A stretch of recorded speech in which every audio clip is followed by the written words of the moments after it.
Yep. All right, go ahead and fire it up.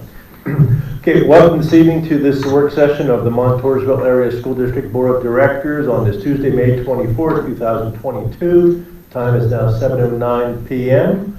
And Mr. Show, yes, sir. before we start, I have a request that we have a moment of silence for the kids and the teacher in Texas. Yeah, actually, we have two of those tonight. It's a great idea. So what I'll do is I'll call the meeting to order, as I just did. We'll, just before we do the pledge, we'll have a moment of silence, and then we'll pledge the flag. How's that? All right, so ask the secretary to call the roll. I will change my screen.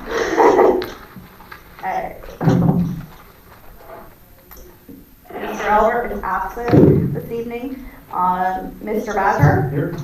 Dr. Beery? Here. Dr. LaCrone? Here. Dr. Mathers is on the phone. Can you hear us, Dr. Mathers? I'm here. Thank you. Mr. Schimmel? Here. Mr. Snell? Here. Mr. Ulmer? Here. And Mr. Young? Here. All right. Okay, this time I'd ask all those present to rise with me and take a moment of silence in remembrance of those 15 lost lives today in Texas at an elementary school. So if you join me in a moment of silence, and of course feel free to pray for the families if you're so inclined.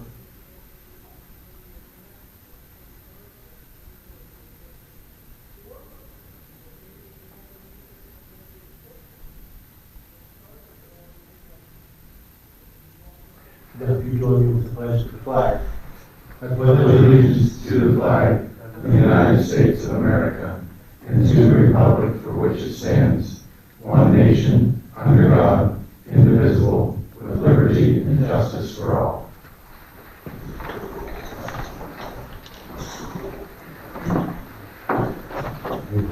Okay, the way presentation screen, when did you want to do your presentation? Right now. Right now? All right. All right. This is the proposed final budget that you're voting on this evening. I have handouts for you. Let me get those.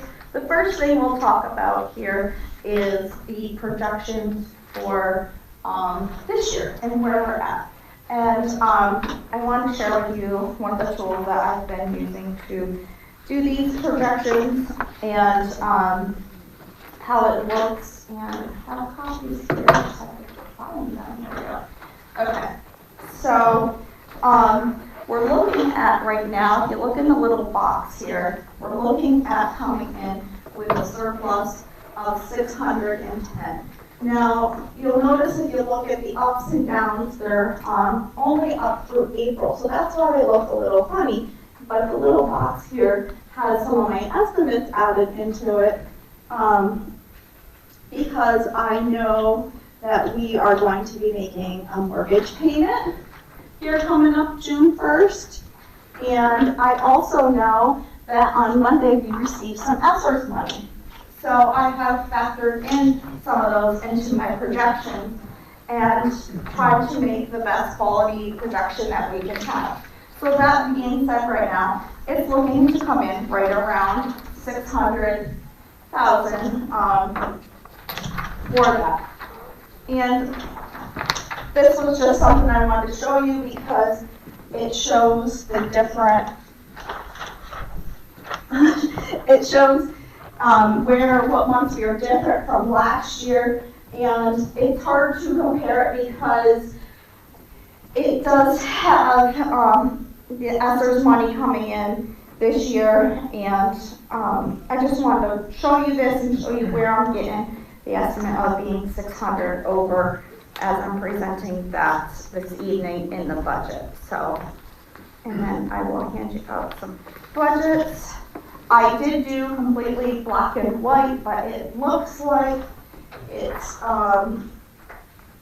still weird. I will send the PDF out of this so you can see it in color. And I'll also have Diana post it online tomorrow so that everyone can look at it in the public. And we'll get started here. This is the proposed final. We will have the final at the beginning of June. So, in our conversations tonight, I need some directives on what you would like to see in the final so I can get that prepared for you. Use the same format I always use so that you are able to easily see and recognize changes there. So, local revenue, you know what that is. We're at 55.53, which means the local monies are supporting over 55% of our district, even with the COVID funds coming in. Start here with this. You see a decrease in the current real estate taxes. So you may say, well, why is there a decrease? You left the millage the same. So that's a great question. And that was because the homestead actually was funded at 100% this year instead of 80%. And we really haven't gotten any further information on that. But because that homestead is funded, it goes back, that homestead is for the taxpayers. It goes back to the taxpayers that live and reside in our community. They qualify for the homestead if they live in the home and they apply for it. If they have properties as real estate or if they have businesses, they don't. So you'll see where that increases down below, okay? Everything else stays the same here. So overall, you're just seeing local revenue decrease by $97,600, and that's just because less money is coming in because more money went out for the homestead. State revenues. State revenues make up just under 39% of the monies that pay all of our expenditures here.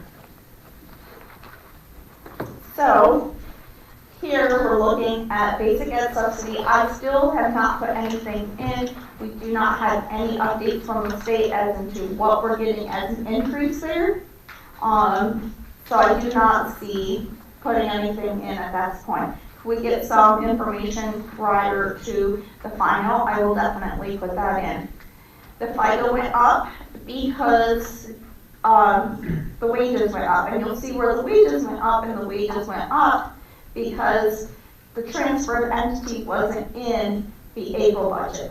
The transfer of entity was approved at the April meeting, and we received the IU contract, and I have that information then to input into these calculations. So you'll see that the FICA went up there because we get back half of it. State property tax reduction allocation, that is our homestead credit. You see there we're getting back, we're getting $134,237. That is a larger number than what we're losing in real estate taxes, and that's due to some of the homes, the value that it takes off, it puts them into a negative and it gets spread out amongst more properties. And then it also factors in our percentage of collection rates. So there you see that increase. And the other increase here is the other income, which is your reimbursement for your retirement. And because wages went up, your reimbursement for retirement is going to go up. So we're looking at some state revenue increases of $185,887. So federal monies are making up just about 6% of our budget. And I made no changes here. We have about $2 million left in some ESSER funds to use up. I have put into this budget $1.5 million to use, and we'll see where that goes. But that's what we have put in here, and that's what we planned for last year, and we're coming in right about there this year. So no changes there. Other revenue, I show it here because I started showing this because we did have some sales of some equipment and stuff, and it did, and we had insurance recovery. So those were presented in previous budgets, so I wanted to show those in here, and I do not foresee any of that happening right now in next year. Expenditures, 57% deal directly with interaction between teachers and students. So here for the expenditures, this is your regular ed teachers. You see here a slight increase of $2,400. This is probably because a teacher went from a bachelor's to a master's, and I updated it into the budget, and it created that increase. That's not an additional or anything like that. The employee benefits changed, and that is due to a little bit due to the wages increasing, but then it drops down, and that is probably someone said, hey, I'm not taking benefits next year. I was made aware of it, or I'm taking a single benefit instead of a married benefit, or something like that, and I was made aware of it, and so I put that into the budget. So we see a decrease of $27,760 there. Purchase property services, we saw a little bit of an increase there, $1,500. Supplies, some of the buildings provided me with updates on where they were purchasing supplies, and if they were they couldn't change their overall budget, but they could make adjustments within their budget. So that's where you see, supplies went up 77, and property went up, or supplies went down 7,700, and property went up 7,000. And they don't always equal out in the same program. So like this is elementary, it might have been something else where they took or added something, another $700 or something like that. So overall, in the regular programs, you see a decrease of $24,564. Special programs, this is where you see the changes. Salaries and wages, we took on those two programs, transfer and entity, so we have budgeted the 2 teachers that we approved, and I have budgeted the 6 aides that we need for those 2 classrooms. And I budgeted all their employee benefits there. So you see that large increase. Now you're going to say, well, shouldn't we see that coming out of the 300s because that is your purchase services? Yes and no. The budget for special ed varies year to year.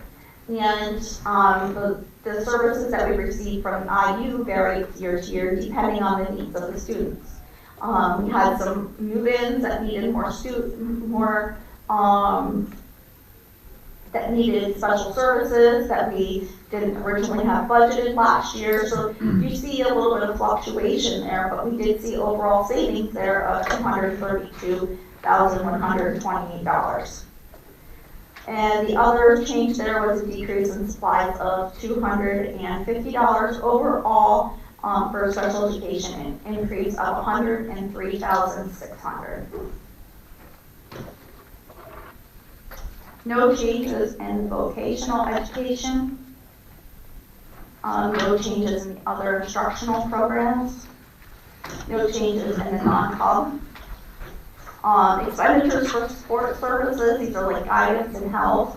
They make up about 27% of the budget. Wages were put in here. We hired, I believe at the last board meeting, we hired a guidance counselor, and wages were put in here. Employee benefits were also put in here, so that made some changes there. And then purchase technical services, that was an increase there of $4,633, and that was the IU budget. And supplies, we saw a decrease of $50. Overall, in this section, we see an increase of $21,677. Instructional staff services, we see overall here an increase of $499, and these are just movements within budgets of, replacing and moving things around to where they see the need because of price changes and items like that. Administrative services, you see a decrease of $3,001 here, employee benefits of $1,300, property of $200, for an overall decrease of $4,501. Pupil health services, you see a decrease in benefits. We had a position hired and selected their benefits, and it created a decrease in the benefit selection, because remember, when we have a retirement or someone leave, we budget at starting wages but highest benefit costs, so that if they take the highest benefit, we have it covered in the budget. So I just want to point that out. That's why we're seeing so many of the decreases in the benefits.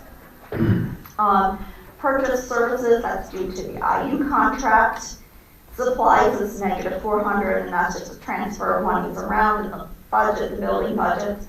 So overall, we're looking at a savings of $35,277. Business services, the changes here with the restructuring, we see the savings, wages, and employee benefits of $9,195. Operational maintenance and plant services, the only change there is we see a little bit of an increase in the purchase professional technical services, and we probably got an update of pricing on something, and I put it into the budget. Student transportation services, there was no changes there. Expenditures on non-instructional, it makes up 2% of the budget. These are your athletics, your clubs, those kinds of things. The only changes here were purchase of service went down 1,000, and other objects went up $704, which is just a movement in a building budget to cover something. So that is a negative $296. And expenditures for other expenditures, this is your debt and your transfers and those kinds of things, they make up 13.5. Here you see no changes. Our mortgage stays the same, it stays consistent. We have that planned out so we don't see ups and downs. And here we left the budgetary reserve at $1 million. I will tell you here, I had some questions on why the budgetary reserve was so high. And I want to explain that a little bit. There's 2 temporary third grade teachers that are in for another year yet. We have those potential positions, and those are coming out of that budgetary reserve, and COVID funds will be used for that. And we put the COVID funds in, so we have to offset the expenditure. Also, this includes 5 elementary positions. If they're hired at the beginning of the year, we'll have those costs for the whole year, and those then will have to be moved up into the main budget after the COVID funds are gone. So those are something that we need to watch as we are moving forward, because those can have a big impact on our budget next year and the year following by adding 5 positions in all at one time. So I just want the board to be very mindful of those positions. I thought those were temporary. I was told that they would be moving up into the regular budget, so. We haven't had that discussion. I'm just telling you here what I was, I'm making everyone aware of it and how we need to just kind of be watching and planning. And if we need a placeholder, no matter what that position is, we need a placeholder in the budget for that expense to come out, because we have the revenue coming in. Also, I just point out here, the oil costs are unpredictable for next year. We get 2 to 3 deliveries of oil. We usually spend around $40,000 a year for oil. but I believe our last delivery of oil is coming in around 38,000, which is one delivery. So if we have, 3 deliveries, that could easily become an extra $80,000. So I just wanted to make you all aware of that, what some of these expenditures that could be, put in there. The teacher portion of it makes up just about $700,000 of that, so really your budgetary reserve is kind of looking at only $300,000 that is not kind of set to be spent somewhere. So that's why I just want to make everyone aware of why it was at $1 million, and that's kind of what we did last year also. I guess my question is, if these are temporary, in theory, there wouldn't be a problem with using some of our general fund for that then, because these aren't ongoing costs. It's just going to be a one-time cost. I believe we could entertain, a discussion of maybe reducing that $1 million in budgetary reserve. But you have to have an expenditure there to offset the revenue, or you need to decrease the revenue that you have built in. We have 1.5 million built in, and we only have $1 million built in the reserve. So really, we're using 500 of it to cover. Yeah, but we're having a tax increase in order to cover this expenditure. What expenditure? Budgetary reserve. Yeah. Because the COVID funds are coming in for it. Yes, those funds are coming in. We have 1.5 in this budget coming in, and we only have $1 million going out. But if we didn't have as much of a tax increase, you could leave it in still at $1 million, but you just would have more of a deficit then. You would have more of a deficit. And we would know that that deficit is being created by these temporary positions, which are not going to be recurring. So to say that and again, we have a 3.5 million, 3.6 million general fund. That's up to your guys' discussion. Yeah. Can I finish the presentation, and then you guys can have that kind of Oh, okay. discussion? I didn't know. So, yeah, let me finish the presentation, and then you guys can open it up to discussion and let me know what direction you want to go in. So here's the summary. It looks like going to index, we're at $195,860 deficit, with it looks like about 300 of that is actual budgetary reserve, so it could be as much as 115,000 to the good.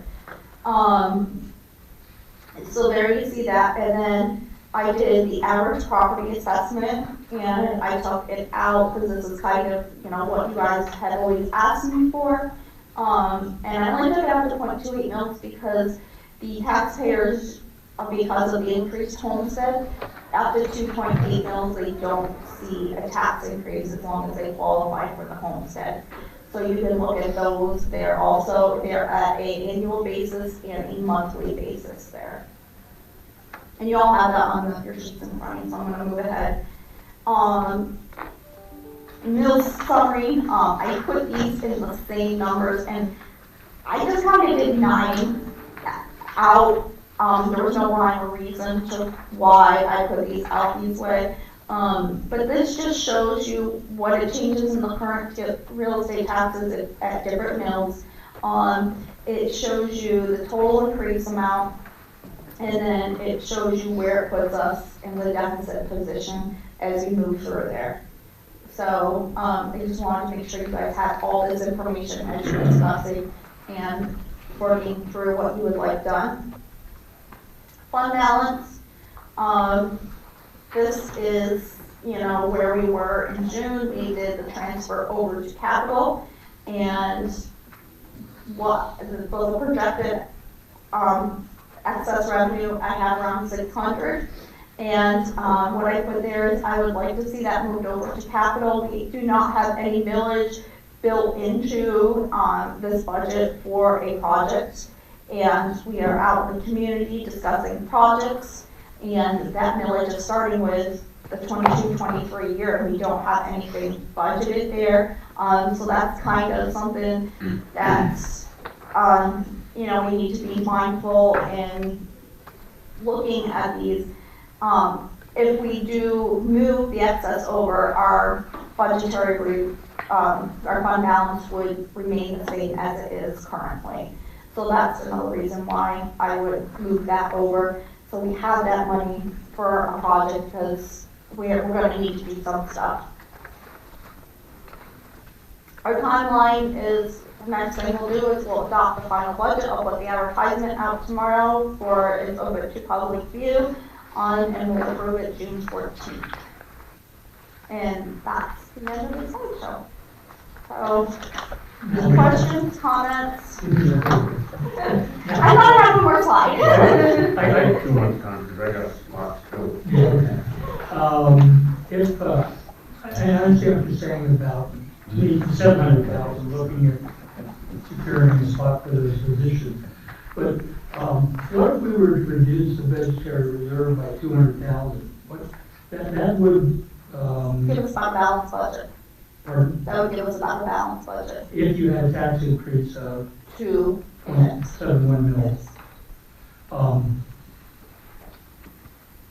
If we were not looking to have a balanced budget, but have a deficit, so a similar deficit, then what, if we were still having a $200,000 deficit, what would be the tax increase? Okay, you have that here.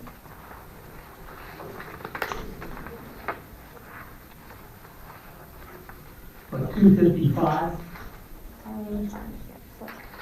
So,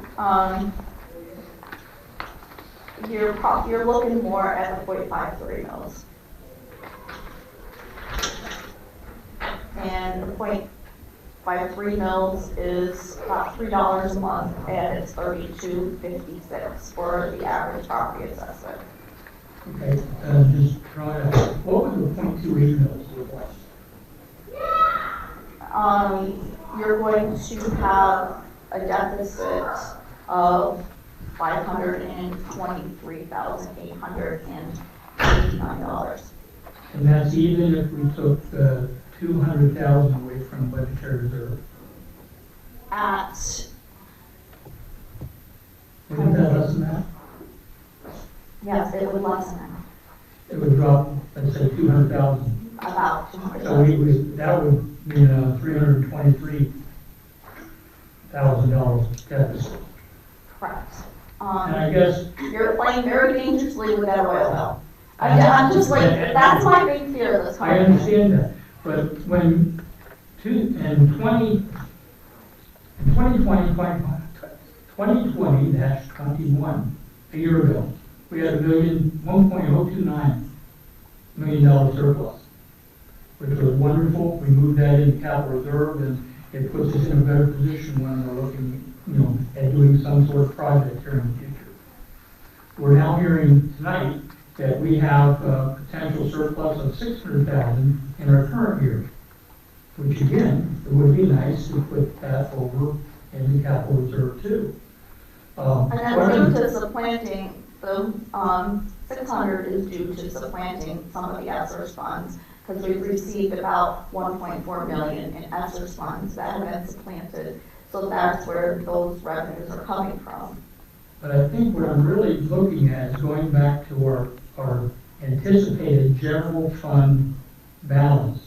With the surplus anticipated this year, that fund balance is going to be maintained at somewhere, I would say, 3.5 million. If, in the worst case scenario, everything balances out and we end up with a $300,000 deficit, that would drop the general fund to 3.2 million, which is still, I think, a very nice fund balance to have on hand. And what it would allow us to do is decrease taxes to that 0.28 level. Okay. And I'm just going to give you some feedback. This is your guys' decision. But if you do that, I've been directed that those 5 positions are not permanent and that they will be going up into the budget. And that is a large number to be trying to do a tax increase, plus you're trying to do a building project on top of that. And I agree. That's So why, that's- I have not heard the argument to make those positions permanent. But they were instituted because of the learning laws. You said not permanent, I think you meant not temporary. I'm sorry, yes. Thank you. And needs created short term. Those positions I equate with remediation, even though they're special ed in nature. But they have a purpose that has an end. And that's what I remember approving on a temporary, basis. Now, if an argument can be made to make it permanent, then we'll hear that. But then we'll have to come to grips with the fact that we're going to have a significant tax increase in order to have those positions on a permanent basis. Because we do have, 2 of those, there isn't any question about. Those third grade positions, those are temporary. And that represents $200,000 right there. And the budget does have a new business teacher built into it also this year. And I brought that up before, so I do want to make sure that has been. Didn't we lose a position and we moved into that? We're going to, the 1 third grade position that's temporary looks like we won't need, and they're going to move that into that position. Because we really, this year, there's been no net But we addition will have- this year, correct? We will have, yes, there's an addition of 1 in this budget For next year, for next year. okay. Business But not this year. Pending kindergarten. Yes, pending kindergarten. Yeah, If okay. kindergarten numbers remain the same or a slight increase, we can reduce 1 there. Yes. So that would be the net 0. I don't think here before you switch to another. I'm not switching. Okay. I'm finished, I'm wrapping it up. Oh, okay. Go ahead. I put out there, I guess, my best shot. I do believe that the potential would exist for us to consider a no tax increase budget, but I think personally that would be short-sighted of us. Looking ahead, that we are, anticipating some sort of, renovation project that is going to require funds. But, having the type of surpluses we just had the last 2 years, I just feel it can't go unnoticed. Not to imply that we're going to have that in our next budget year, but it strikes me that we may be more on target, for next year, that we wouldn't have a huge deficit. End of my dissertation. And, I'll also throw in there, and like the supplies, we're struggling to try to keep everything at consistent cost, but, eventually we are going to see the increase and we're going to need some of that stuff, and we're going to see an increase in those budgets. So those are some things to consider in the future. And we've been able to do this because of the federal dollars that have come in. And that That's put us in really good. ESSERS has really, messed the pot. Once that clears out, we're not gonna see that until 24, 25. And if we don't plan and prepare, it's really gonna hit it hard all at once. But I do, and Ron has mentioned this any number of times, we have to also be aware of what's going on in the community, in our economy. And I'm still proposing a tax increase, but just not nearly as much as what we almost, balance it. Stop. The baton's been passed. Take it quickly before we take it back. So what is the total fund balance? I went through what you sent us in an email, and it looks to me like what will be reported to, the state would be a fund balance of $3,442,709, which is a 10.45% over. Right. And that's with us doing the transfer of whatever we are in excess of. Because I'm planning on the board saying, yes, we want to transfer that because we have a project coming up. We have to save for that. That should not sit in the fund now. So That that's needs to go- before the transfer is made? That's after the transfer is made.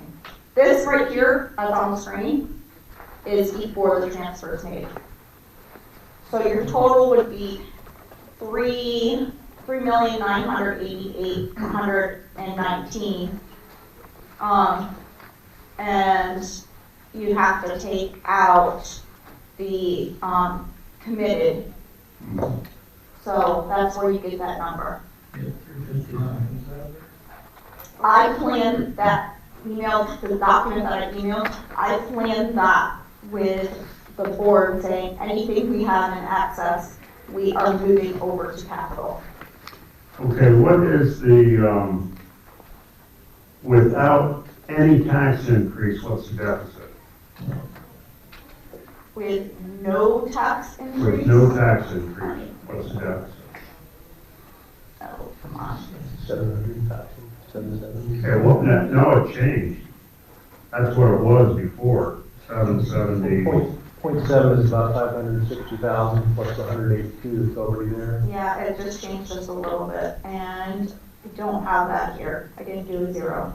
It's close to 800,000, maybe 7.5, 750. Yeah.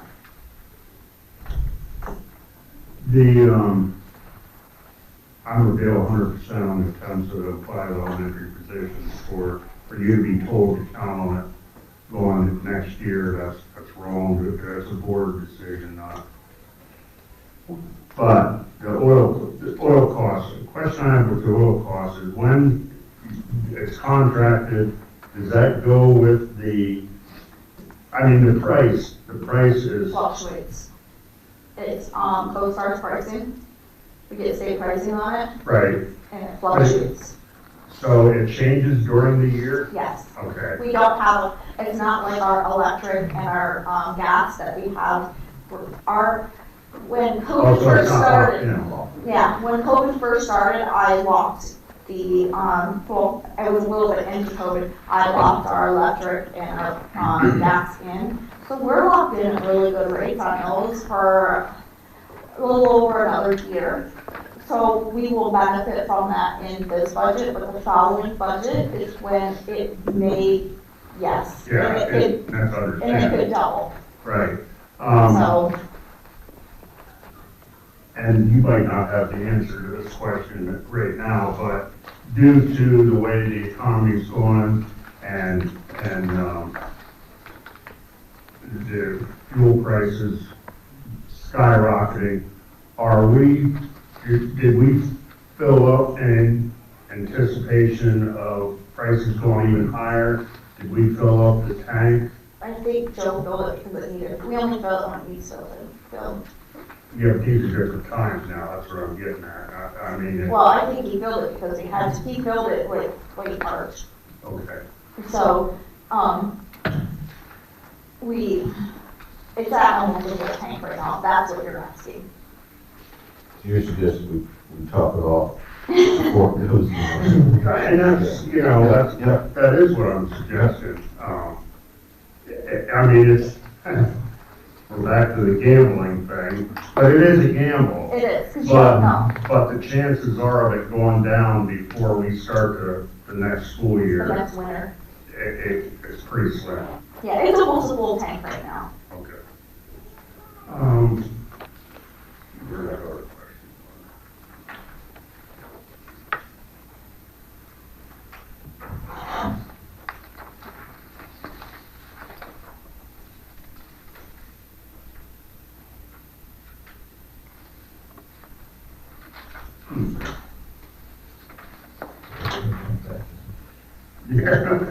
Well, Oh, here it is, here it is. On expenditures for instruction on special programs. Okay, The salaries and employee benefits went up because of bringing back into the district things that the IU were doing. correct. Um, And we had to hire them at their wages that they were currently making. Correct, but we're not paying the IU, which there's a saving, was supposed to be a savings I mean, there. there is. But what I see is, instead of there being a savings, there was actually, it's costing us more. Okay, so I looked at that too, because that was my first impression.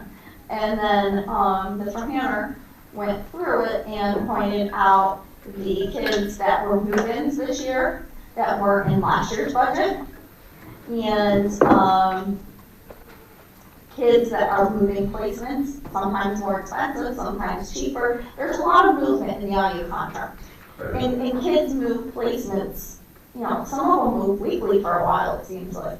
And it's a picture in a moment of time, like when the IU creates it, and it takes a couple days to create it, and the kid can be in a different location when it actually comes out. So it's a best guess for that, and it's a difficult thing.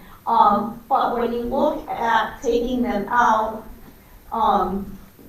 it does create the savings, but you have to add back in, we needed addition, we had more students involved in the contract this year. So had we not done that, you would have seen our contract increase a lot more. So same population, same needs, the decrease would have been there. We have more kids with more needs. More kids with more needs. On an hour-round basis, it's still the same. It's the same. It comes back Yes. to- Had we kept it ourselves, had the IU kept it, you would have seen a large increase. A larger increase than this 103. I myself would like to see, and I'm gonna get a bunch of flack on this, but I'd like to see this budget being taken back and worked on some more. What do you want put out of it? That's up to you, because that's up to you to come to the board with suggestions.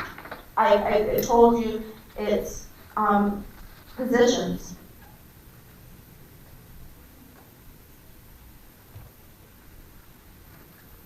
Well, there's more than just positions that's involved in this budget.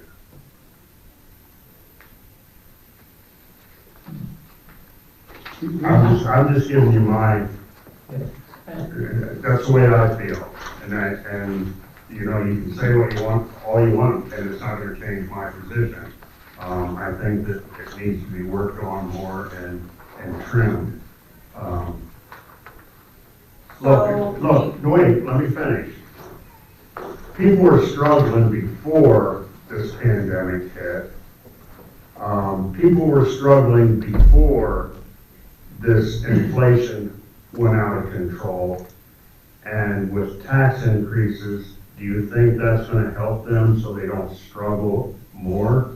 I think we need to be, aware that there are people out there that are struggling, and I think that we need to be, responsible enough to do what we can to not cost them more. The 5 elementary positions, those are special ed positions, right? Those the MTSS? No. No. No. There's special ed, elementary special ed.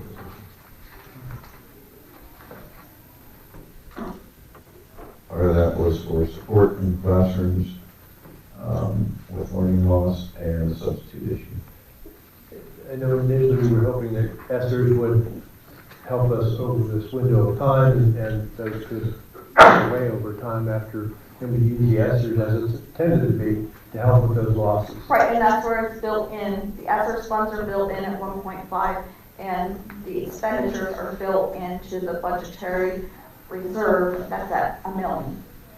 So they're covered by it, but the question is permanent versus temporary. Yes. So, And that's your guys' decision later on. That's just where I'm giving you the information I have and want you to make the best decision you can make, with the information. May I take some time back? yeah, go ahead.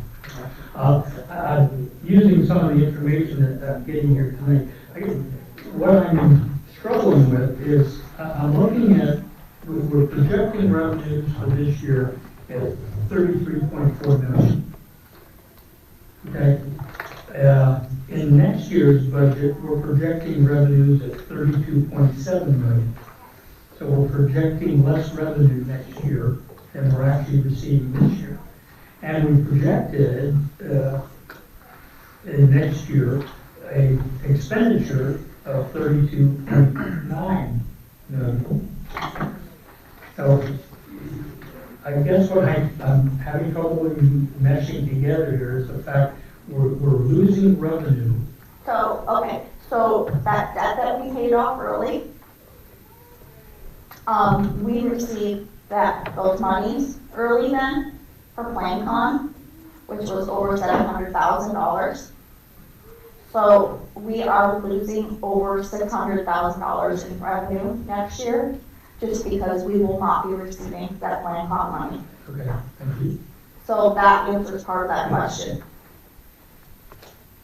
Randy, on the state forms, I forget what the form number used to be called, but now it's what we send into the state. I see the estimate for the capital reserve will be $6.5 million next year. That's taking into consideration moving over the $600,000 from a surplus and paying out for some playground equipment. If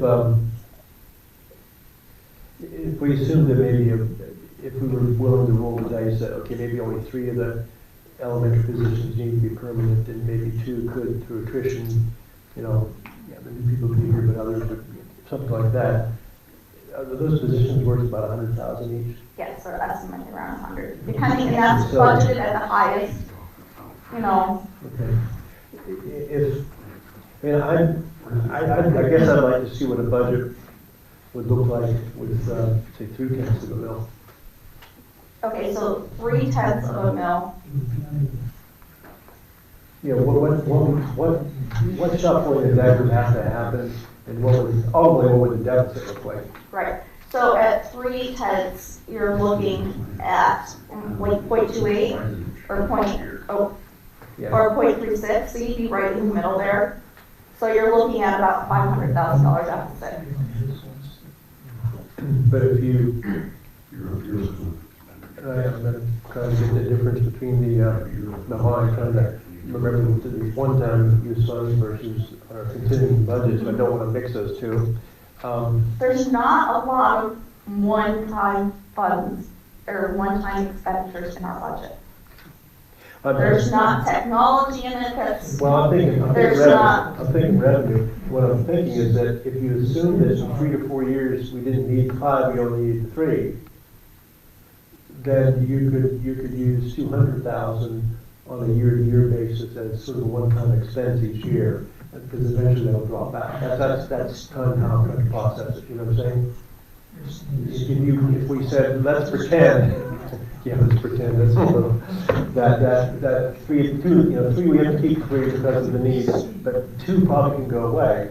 but remember, we have 1.5 of ESSERs built in, of revenue coming in that will disappear. Next year will be $500,000. And I would add, we're pretending if we think we can carry 3 extra teachers. Yes. No, Of those 5.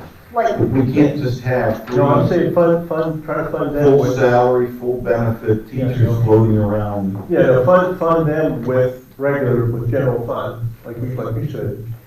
and take them out of the, Well, I mean, for now, Put 3 in right now. and the other 2, think in terms of them dropping out after S is gone. Yeah, well, I guess it what boils down to is the deficit is 200,000 less. If you Yeah, remove- it all it is lowering your budgetary reserve then. Okay. But, I know. But remember, you have $1.5 million in the ESSER fund and only $1 million of budgetary reserve. So there's still $500,000 in there that's being funded with ESSER money. So you will have to make that up once in 2 years. okay, and what's the deficit at? This was comparing to what we were doing. 23 bills, it's about what, 550? Yes, it's about 500. About 100. As opposed to next I guess I'm thinking is, yeah, with the funding for two of those five, the funding for two of those five is gone, and those are gone. That's still, that's the case, but maybe I'm running the numbers wrong on the head, but it drops that by 200. You're saying that we're not going to use tax money, tax increases for the, we're only going to use tax increases for the 3, not the 5. This is really $1 million because there's an extra $500,000 in there in ESSER's fund where there's not expenditures. Okay. If that makes sense to you. As much as possible can. I just want everyone to be aware. I don't want anyone to think like I'm not showing you exactly what it is. If that's the route we want to go, that's fine. If you want to go to a 0.3, that's fine. I can prepare that for the final and show you what it looks like. If you'd like I to. kind of agree. Can you guys hear me? Yep. Yeah. I kind of agree with what's been said, and that I'm not with, Brandy, you and I have had this conversation on the cons of using the fund balance to balance, Right. current budget. But with experience, we've come in most of the time with a surplus, because you've been good at doing the budget, and I know you're doing your job, and you're trying to keep it very, very solvent in the district. But just based on experience of coming under budget, last time we went with a deficit, and we were okay with that. And the current inflation status that everybody is dealing with, I'm not comfortable with going fully to the index. And I would be comfortable with just going with maybe a $300,000 or $400,000 deficit. Okay. And I think we'd be okay. That's my gut reaction. So I've got some tax increase, but I'm not comfortable going fully to the index.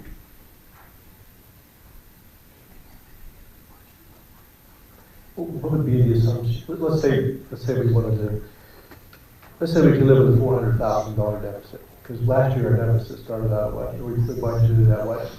It was higher, wasn't it?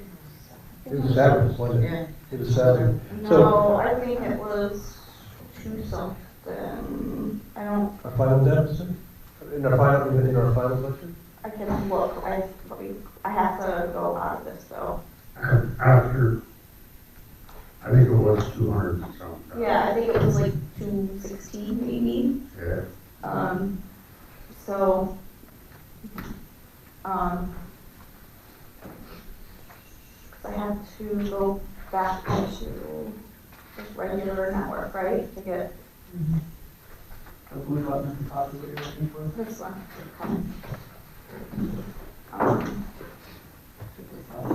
Okay, and then I have to go out and go into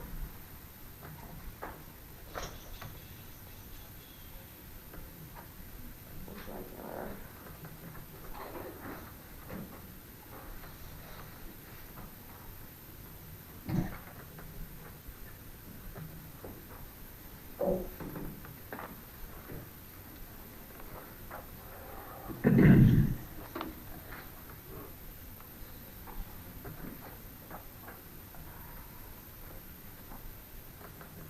I forget that you can't see it now, you're not guiding me.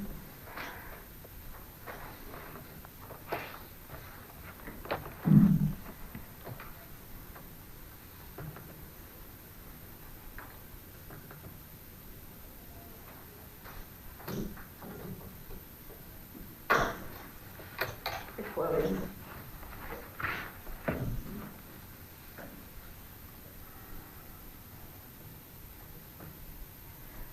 Okay, last year we had,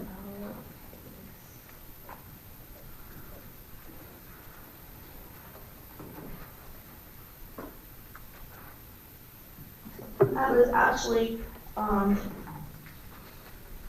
489, it was higher than what I thought it was. That was it, yeah. Sorry, I didn't know that was what your subject was, what told us.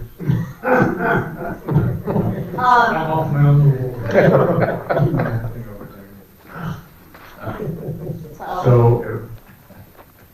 So actually, we ended up with $1 million. Yeah, clear planting was the ESSER's funds to, Yeah. so we could move money over to capital. What our plan was.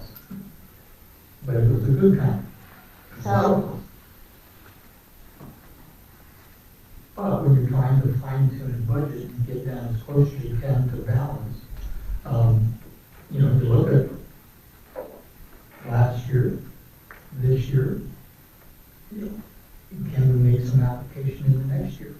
Knowing that the last year had, do you want to put any, just a trickle of, or,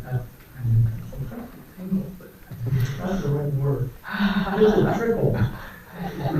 Tinkle A trickle. Trickle. No. Trickle. Is that? Trickle. Trickle. Okay. Trickle. Okay. Of ESSER's money. This year, we're having, you know, a major impact, you know, of it, and using it to purchase things that were in the ESSER, sometimes supplanting things that were part of our regular budget.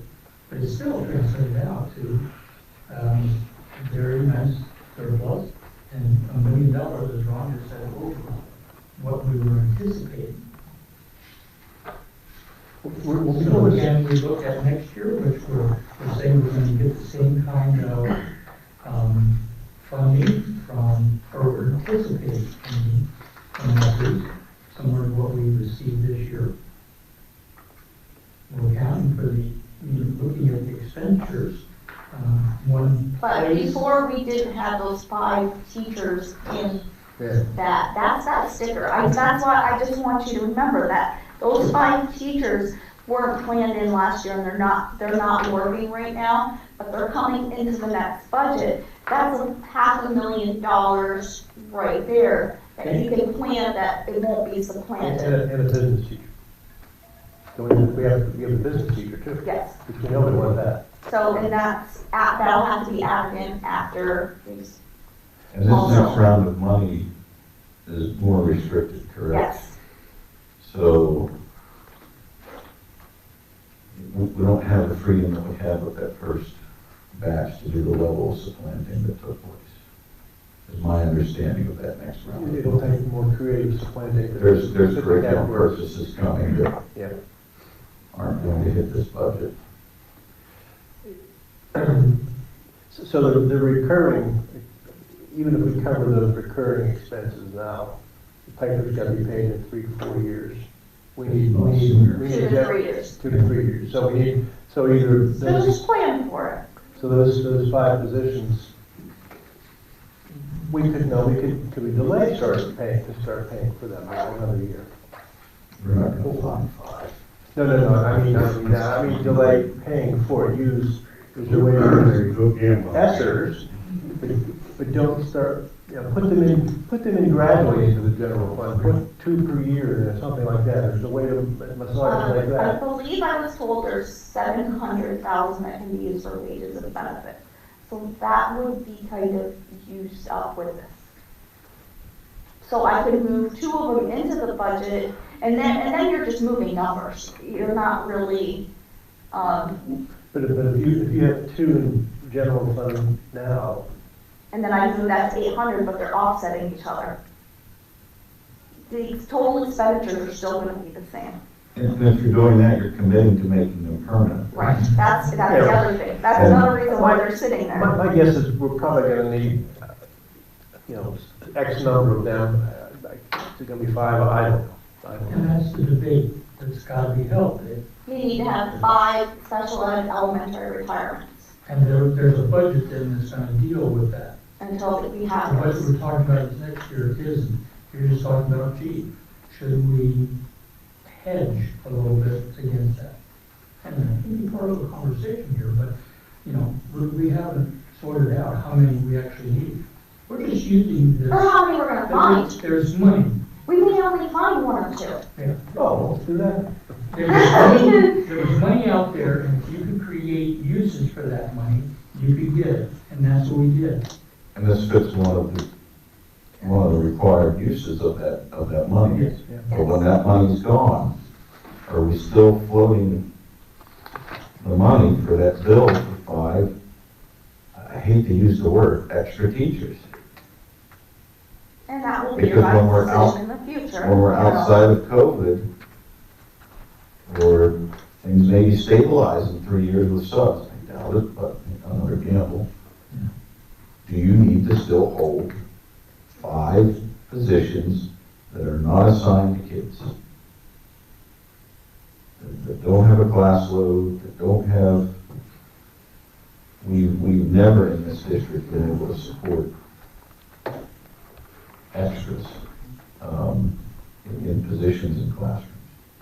We have a teacher, we have a para. So that's the debate. Are those permanent, are those temporary? We're using the federal money to cover that currently as well. If you roll them in now, you're committing to keeping those Yes. permanently. Because if you get the retirements, they slide into the position that existed prior to retirement. But you're saying the 5, if we're using ESSERS to fund the 5 for now, is that what you're saying? Because I'm under the assumption that we are trying to fund them in the general fund right now. No, we're not trying to fund them in the general fund right now. Okay. We're using ESSER's money to do it. Okay, all right. Because we're putting in the general fund 1.5 million, and we only have $1 million in the reserve. So we're also funding $500,000 other stuff that's in the budget with ESSER's money. That's what I want you to be aware of, because it's not an even mix. Ideally it would be $1 million, or $1.5 million and $1.5 million. It's not that. And I just want you to be aware of it, making your decisions, because that will impact future budgets. All right, playing a simple numbers game. And it's how you choose to use it. And this district is choosing to use the budgetary reserve as a slot to put these temporary costs in. And that's how you can look at it. You're gonna use $700,000 for the temporary. I looked at a neighboring budget that got passed, and they had no budgetary reserve. But I would imagine that within their regular budget, they're doing similar things as what we are. There's positions that are temporary and that they're filling. So it's just a matter of knowing where those, costs are, and so that we can make decisions on whether or not we can trim and absorb maybe some of those costs from our general fund versus using our real estate tax base to do it. Well, the thing about it is, we have an unassigned fund balance of 3.4 million, Okay. and we're talking about a tax increase. And that's taken out the 1 million for the budgetary reserve. And that's what's left. Plus, there's a committed fund balance of just shy of 360,000. So we have we have the money in there that, we don't need a tax increase. It's already, our fund balance is already at 10.45%. And to bring it down to 8%, you could take $808,000 away from the fund balance, and it would put it at 8%, which is what the state recommends and likes to see, and also says that, although they don't enforce it, says that school districts aren't supposed to have a fund balance, an uncommitted fund balance, over 8%. And we're at, like I said, 10.45%. And my only thing back to is, we have a building project that sounds like coming up. We need to remember that. I would maybe suggest moving some of that over into capital also to secure it for a building project, or committing it to a capital project. Or we couldn't do that? Because this budget says that we'll bump up another million. We'll bump it. You would go from 5.5 to 6.5 according to what this one here. But that is including what we have coming in for payments. Because remember, we're still paying ourselves back. So that is including some of that also, okay? So, because we're pretty much done paying ourselves back almost. Well, let me ask you a question. If we're funding these 5 slots with Esther's and doing the shuffle and the supplanting and all that kind of stuff, which is going to work for us continually. It's dangerous. When that all runs out, and if we need 5 positions, don't we have to have them in the general budget? Yes. So how much of the millage are you forecasting really should be plugged in for them now? So if we were to put them in right now, you are looking at over index. Okay, this is being asked the right way. If we're funding them with ESSERs now, why do we need the millage? What increases do we need the millage for, I guess? Okay, let me pull up the chart. Let me go out and grab the chart for you guys, and I can give you that information. And I mean, you're looking at a huge tax increase next year if you're gonna put these 5 on permanent.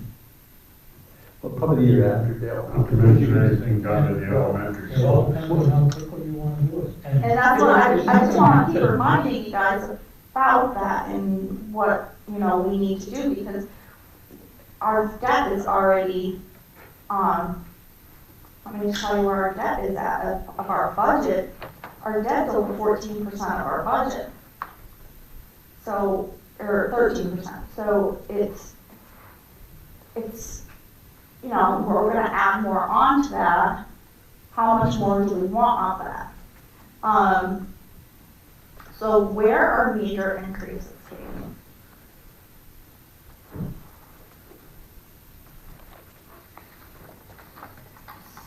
So,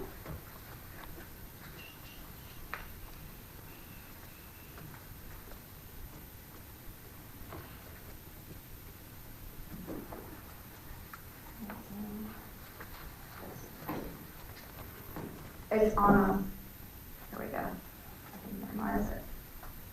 Add it.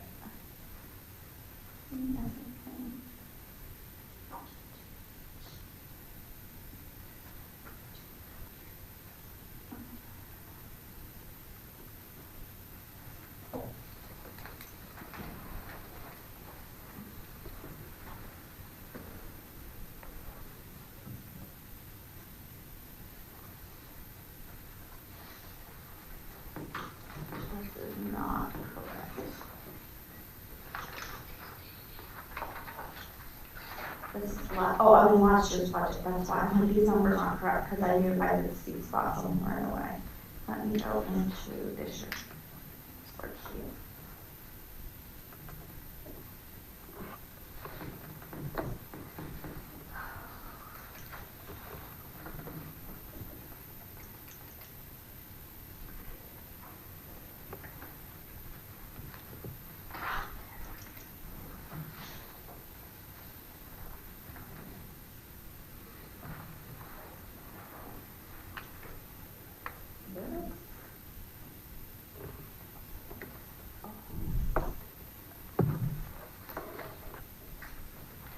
So, our biggest increases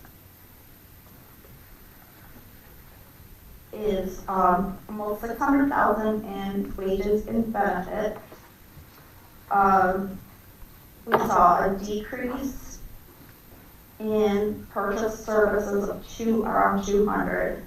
The 400s increased 75, the 500s increased 43,000. Supplies increased 61,000. Property decreased 323,000.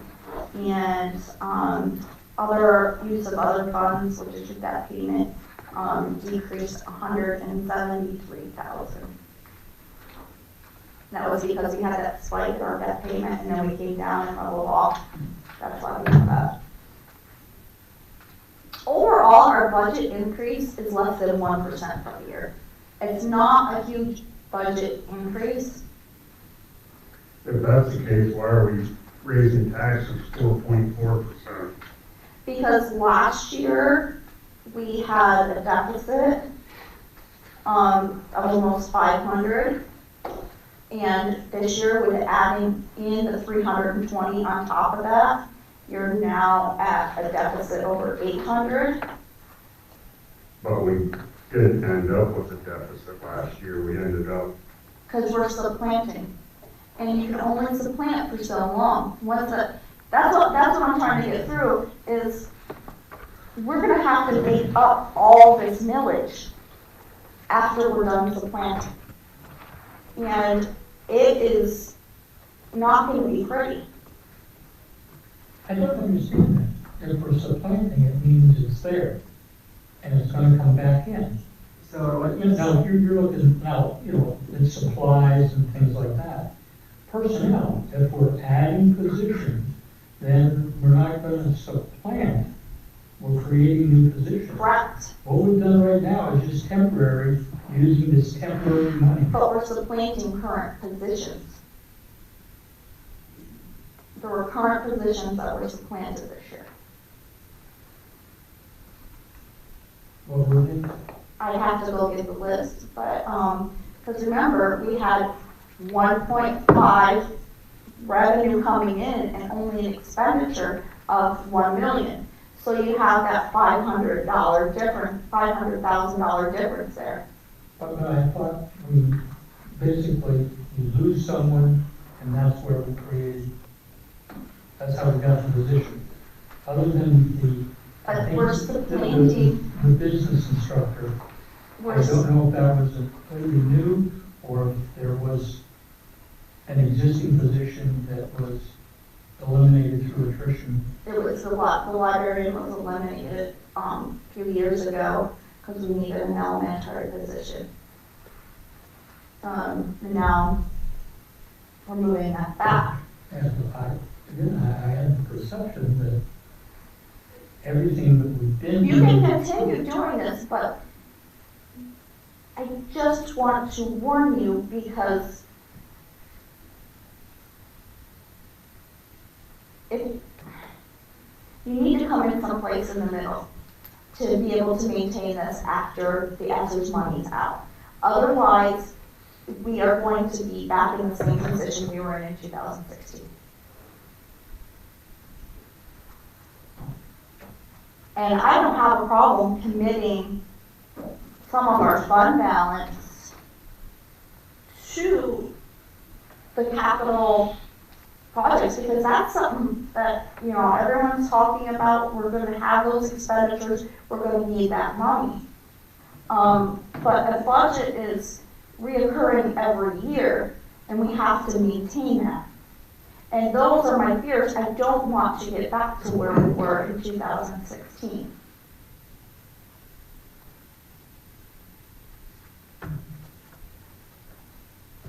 So where do we want to go?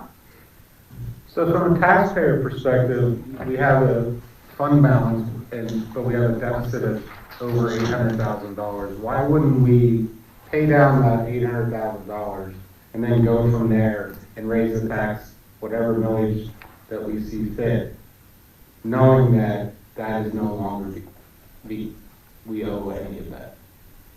Do you understand what I'm trying to say? So from a homeowner standpoint. Okay, If you have $40,000 in debt and you have $80,000 in the bank, you're not gonna go borrow $40,000. no. You would pay out of your 80,000, Mhm. which means you still have 40 more. Unless I was doing addition to my house, I was remodeling my house, That's where the home equity comes, just for different terminology, the home equity would come into play. we don't have home equity. And the problem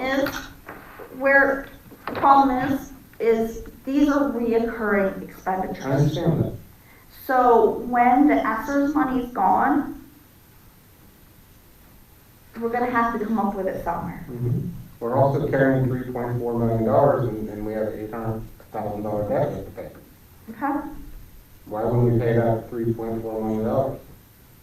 Because then what happens is it doubles the following year. So then the In following what year, respect? because your costs go up and you're carrying that debt, and then it compounds every year.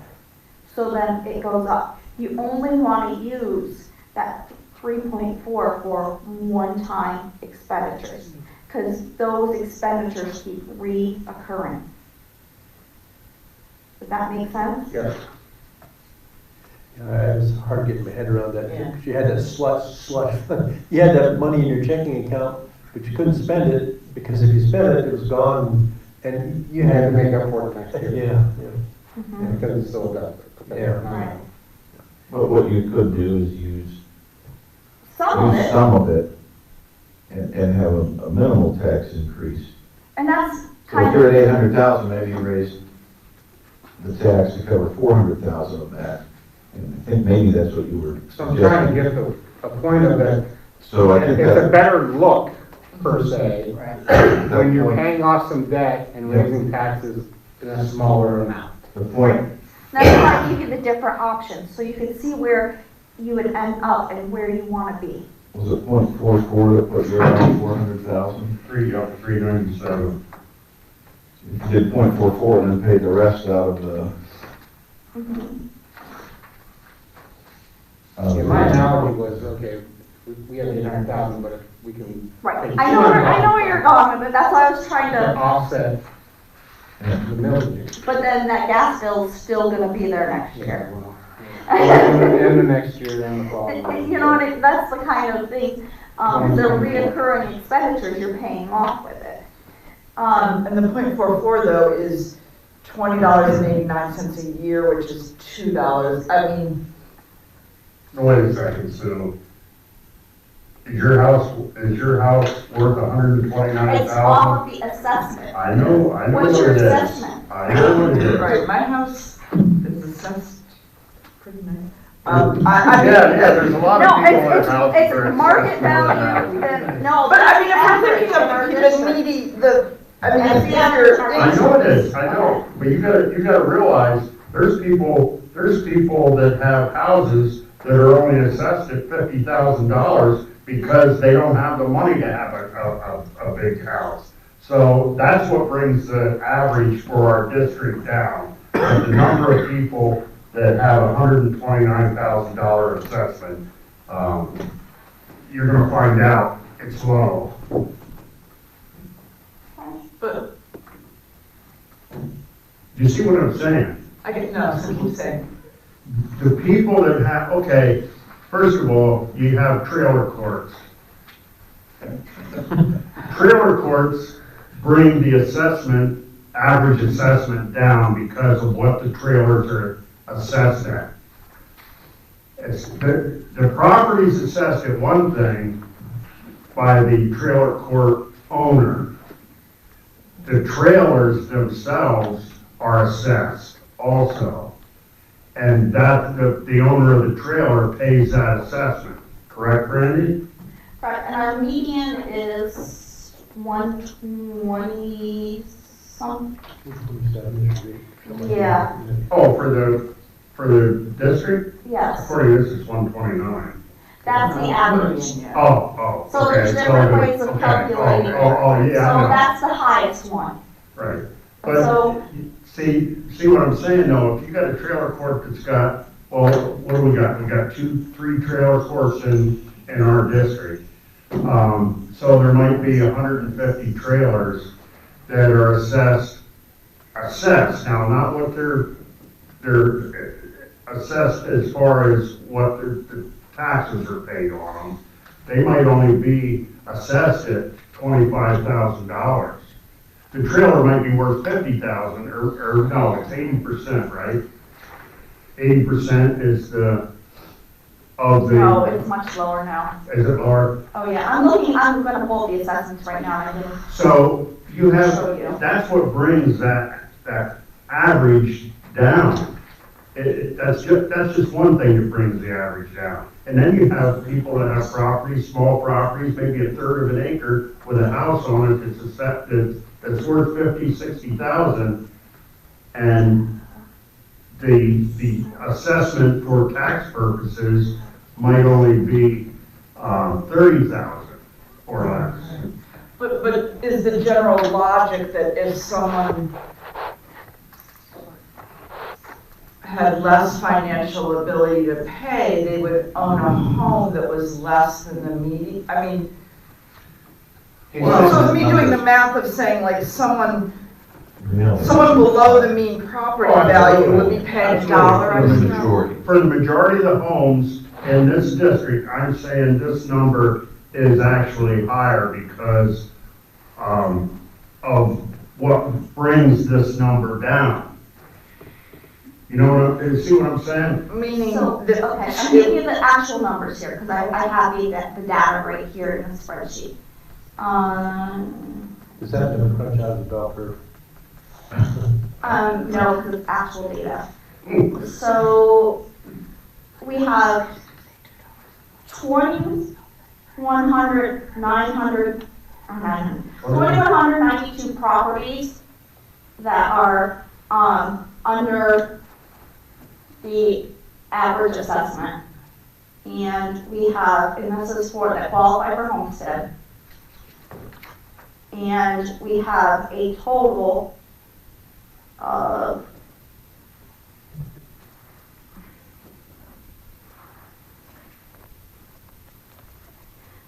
3,823 properties.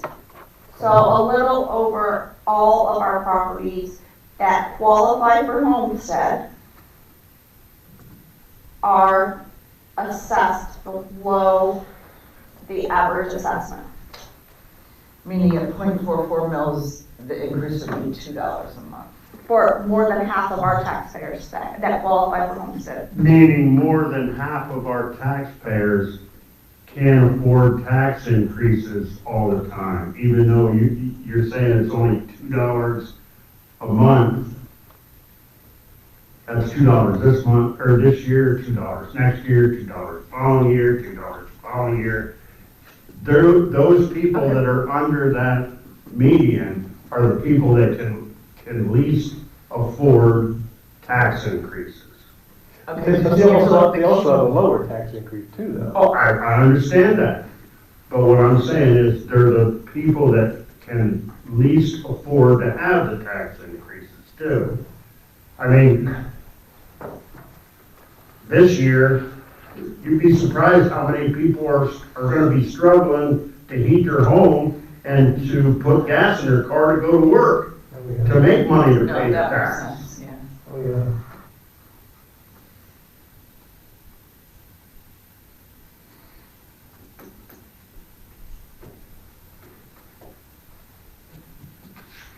I'll go back to my original, I really think we should reduce that budgetary reserve by 200,000. The tax increase of 0.28, that will leave us a deficit of about 323,000 that will come out of general fund. Is that, If needed. yeah, that actually leaves the deficit a little higher than that, doesn't it? The 0.28.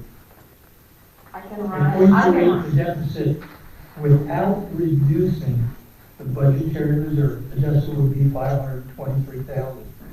No, you said If you reduce it. reduce the budgetary reserve by 200,000, which still leaves 800,000 in there. to cover these temporary positions with another 100,000 to take care of the unknown. Gotcha. And you end up with a deficit of 323. Now we have a tax increase of 0.3, 0.4. That deficit goes down lower.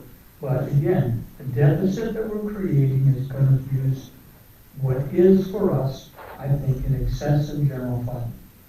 And there would be a problem if reality does end up that we have to use some money out of the deficit. But it still has, it's a tax increase that does keep us moving that tax amount forward. Because with the index, it's a percent. So the higher our tax base, the more available funds for us under the index. That's why we spend a 4%, index, also another 4% of the index, 0.71 mils. A few years ago, the index was like 0.36 mils. But it's because the percent went up that the state said needed to do it, and our tax base had gone up.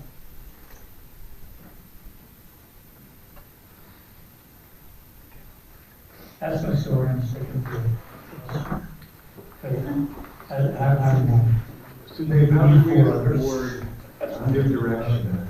Well, I think we just have to have a little consensus for Brandy, that just sort of, I guess, I don't know that we have to. Richard, you're listening, I don't think we need a motion to say, hey, Brandy, would you look at these ballpark numbers and come back with a new sheet, right? I think we just agree that. We just pass the budget to get it out. Well, that's right, we do have to pass this tonight, yes, I'm sorry. No, actually, we don't. This We has, don't, we can shut the district down in July if we have to. Well, we don't. Yes, yeah, we don't do that. All right, so. I didn't say I wanted to.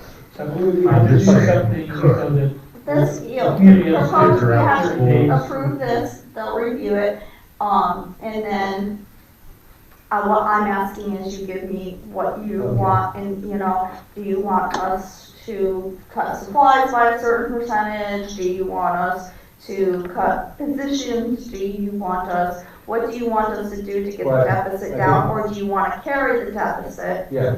and, that- cut the millage? Yeah, that's what, millage cut.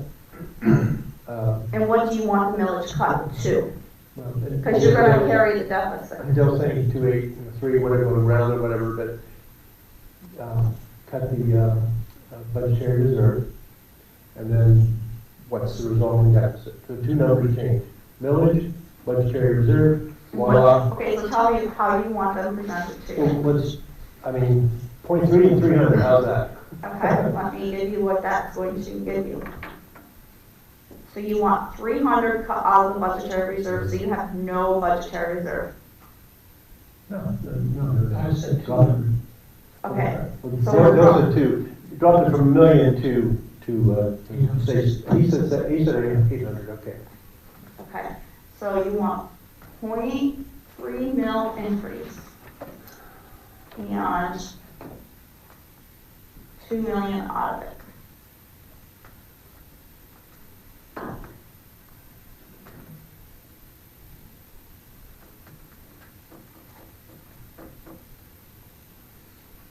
When we vote on this tonight, can we put back in the motion to vote rather than pass what is actually written here? No. Now, we'll pass what's here, but Brandy will have our direction on what the final budget will look like. So it will look like we're passing this as a That's a preliminary. It's What if something proposed. comes, what if something comes in that's majorly different and you need to go back up? What if, something happens, what if we find out we're getting a student with excessive needs, or what, or we have to hire another person for it, or, what if, and you're barely, you have the 7 positions, and the fuel is already basically budgeted on your budgetary reserve, so you have no budgetary reserve.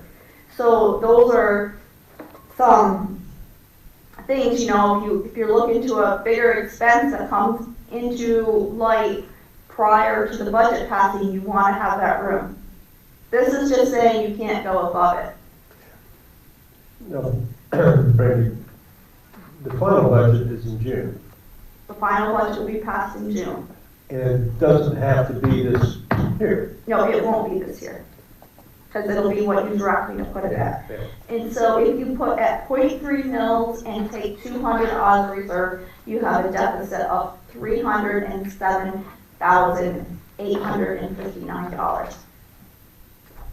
I can run with that. What was that again, Brandy? $307,859. And that's paying All $200,000? position- Huh? That was paying $200,000? Cutting 200, so you have no budgetary reserve. What do you see now? Because you have 7 positions in there, and you're looking at an extra $80,000 in fuel oil. And which a one-time expense, I mean, maybe this bubble's gonna be the next 2 to 3 years, so maybe we're taking an extra 60, 80,000 a year out of the general fund.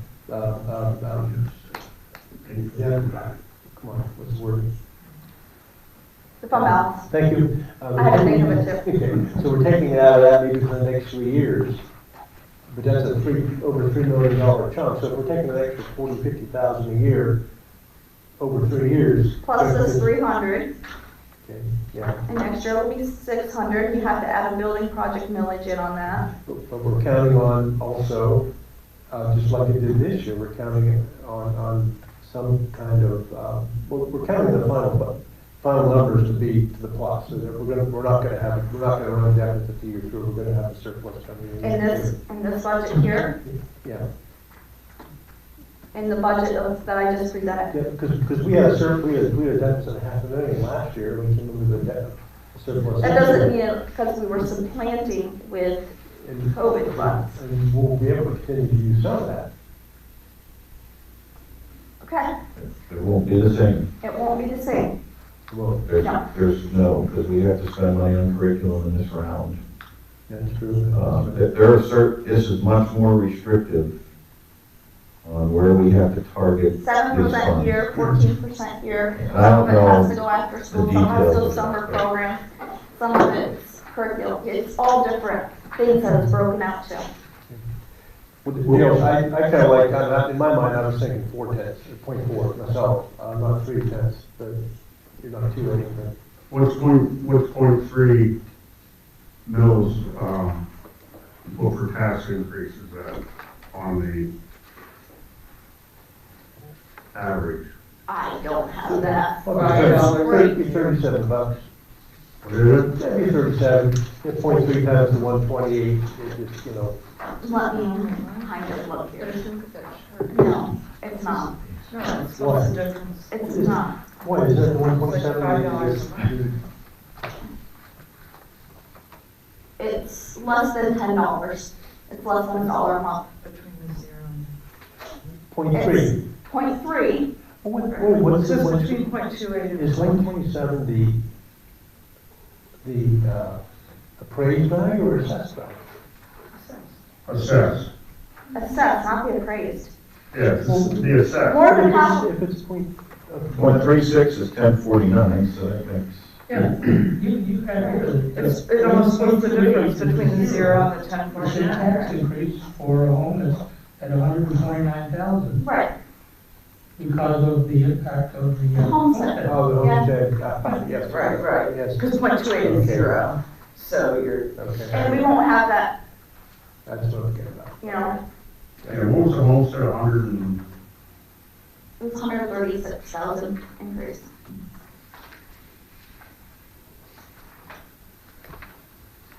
One-time revenue. Because it'll maintain there. So that's why I'm targeting the 0.28. It just, to me, it gave a tax break to those that need it most. It's those that have homes valued at 1.9 or less.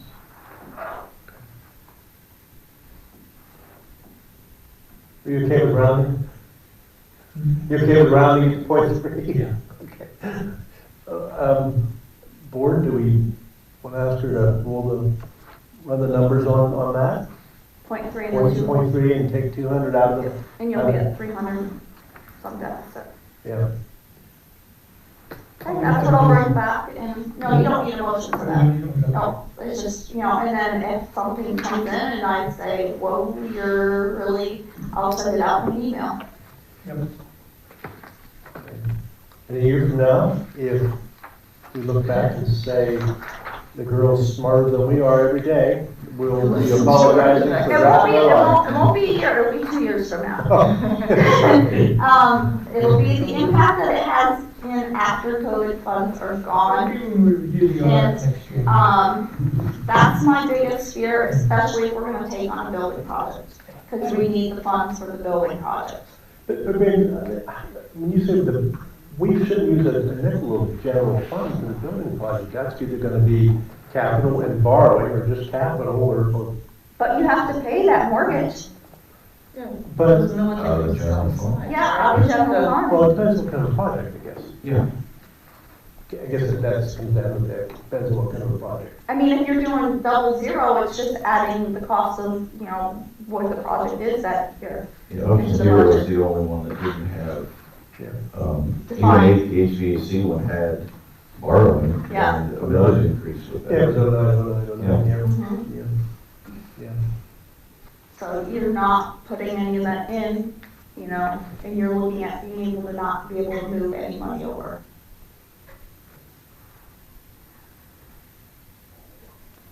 I would also make the recommendation, some of the budgetary reserve, the board talk and see if you want to move it to capital, or if you want to restrict it in the general fund. So I'd rather see the budgetary reserve, go to 0. I mean, these positions should have been in the regular budget. That's my opinion. Then you're committing to keeping them. Right.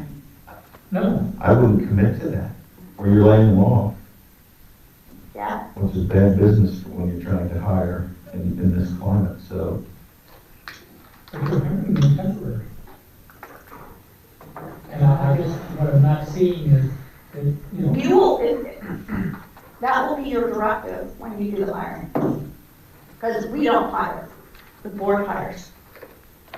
That is true. I thought we already gave that directive. but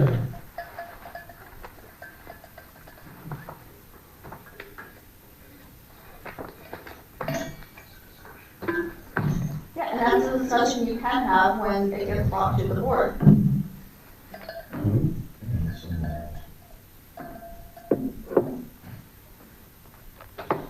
Okay, so I'm done presenting, so you can move on with the agenda.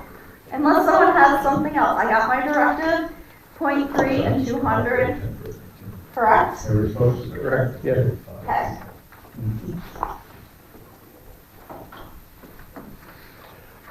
Okay, we're,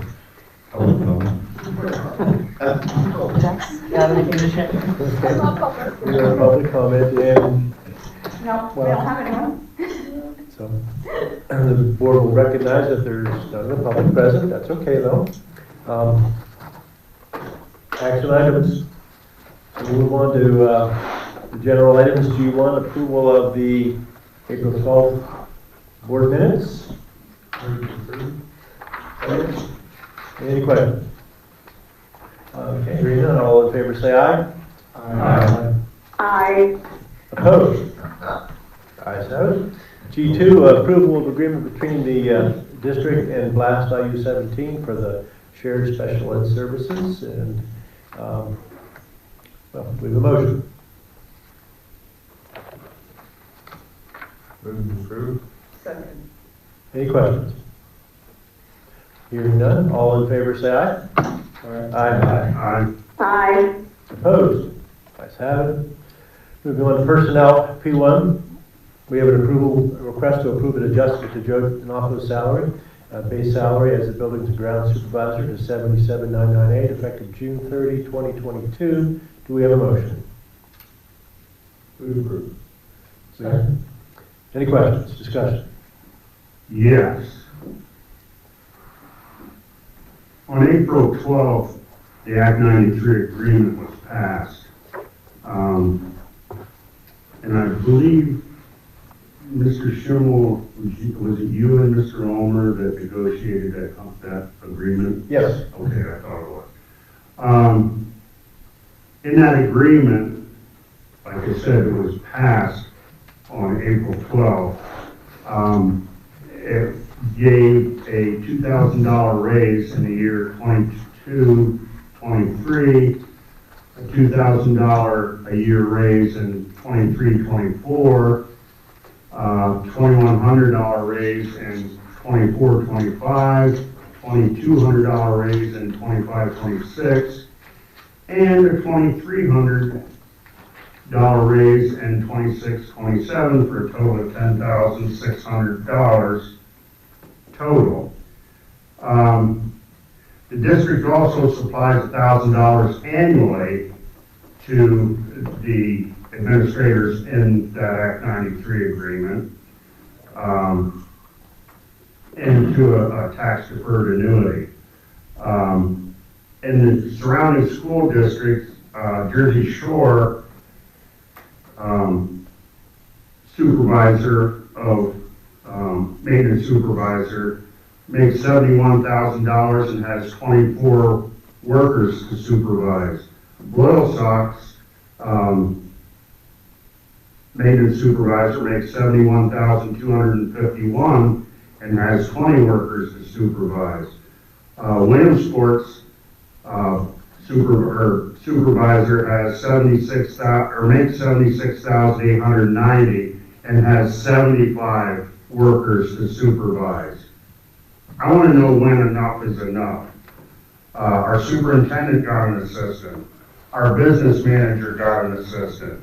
Now we're being asked to approve a raise that is $5,000 more than what the Act 93 agreement that was just passed last month agreed to by the administrators. I'm seeing a trend here. Is there a line at the door just waiting to be the next one to ask for an increase higher than what it was agreed on? When will it stop?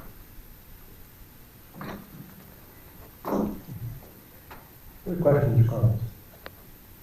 Okay, hearing none, all in favor say aye. Aye. Opposed? Aye. Opposed? Good, two opposed. So the motion passes 1, 2, 3, 4, 5, 6 to 2. Wait, yeah. Okay, P2, approval for the following addition to the support staff, effective June 1. Aaron Conley, custodian, $15.24 an hour to replace Jack Hawkins. We have a motion. So moved. Second. Any questions? Hearing none, all in favor say aye. Aye. Opposed? Aye. Okay, opposed? Ayes have it. P3, approval of the following additions to the extracurricular activity positions. And you'll see them listed there, Alyssa Martin and Rich Dong for detention, the detention stipend. So do we have a motion? Approved. Second. Any questions? Yeah, I have one question. Are we adding a position, because I see the one is for, No, that's good. One of ours that did it all last year for the full Oh, stipend. so the stipend being It's split. it's split, and Okay. they're splitting the two. All right. So it's not a new position. Correct. No.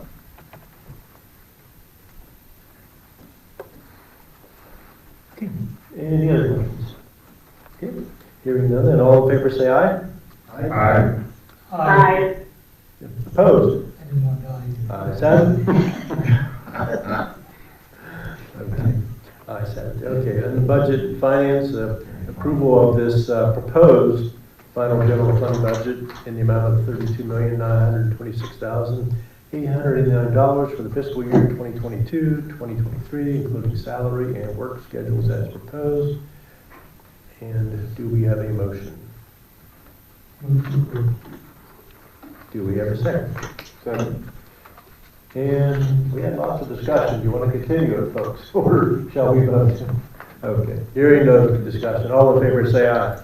Aye. Aye. Opposed? Opposed, I cannot vote for this. Okay, all right, okay, we know. Let me finish, I'm allowed to make a comment. Well, when we're in the comment period of that discussion No, period. I'm telling you, the reason why I voted no is because I cannot vote yes for the budget as it currently stands in this proposed budget. Should And have that's why. said that during the discussion period, Ron. All right. You're allowed to tell us how you're gonna vote during the discussion period, right? We can say that. Well, I'm not gonna vote for it because of this. We're allowed to do that, so. All right, we're done with our action items. No information items that I'm aware of, no public for follow-up comment. I think we're ready for adjournment motion if you're so inclined, folks. Move to adjourn. Do we have a second on that? Second. All in favor, say, we can discuss that now. All in favor, say aye. Aye. Opposed? Aye. Opposed? Ayes have it, we are adjourned.